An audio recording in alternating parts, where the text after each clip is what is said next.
Des salles de sport en effet qui retrouvent aujourd'hui leur public. Pierre-Emmanuel, vous êtes coach mais gérant de cette salle, la box CrossFit LMA située aux Achards. Alors 8 mois sans travailler. Précisons qu'ici il y a un peu d'ambiance parce que ce sont des élèves en formation qui avaient jusqu'à présent le droit de fréquenter votre salle. Mais le grand public, vous l'attendez à partir d'aujourd'hui. C'est enfin la possibilité de retravailler. Pour vous, ça a été difficile ces 8 mois. Oui, 8 mois sans pouvoir travailler, alors que, étant passionné, on est toujours motivé de venir au travail. Ça démarre d'une passion. Donc oui, depuis le 28 octobre, on est actuellement fermé.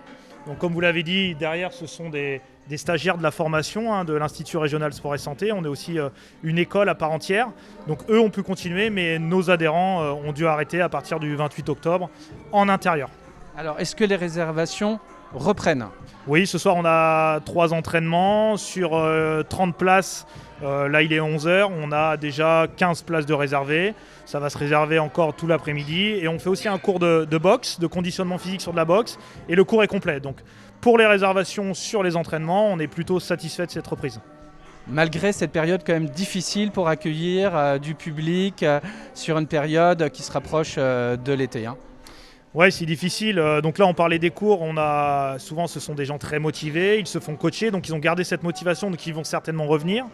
Mais les gens en salle qui viennent s'entraîner seuls sur nos machines ou en cours seuls, je pense qu'on va avoir plus de difficultés parce que, comme vous dites, on est sur une période estivale, juin, juillet, août. Ce sont les pires mois généralement pour une salle et encore plus quand on est proche de la côte. Et on voit que certainement les aides vont être dégressives en fonction des mois. Donc quand même une grosse inquiétude qui reste présente, mais on va accueillir quand même les gens avec le sourire et la motivation parce qu'on est là pour eux. Merci Pierre-Emmanuel. On rappelle qu'il y a naturellement un protocole qui est exigé dans ces salles de sport, à la fois la distance de 2 mètres entre chaque sportif, le port du masque dans les déplacements et puis une jauge de 50% selon la capacité d'accueil de la salle.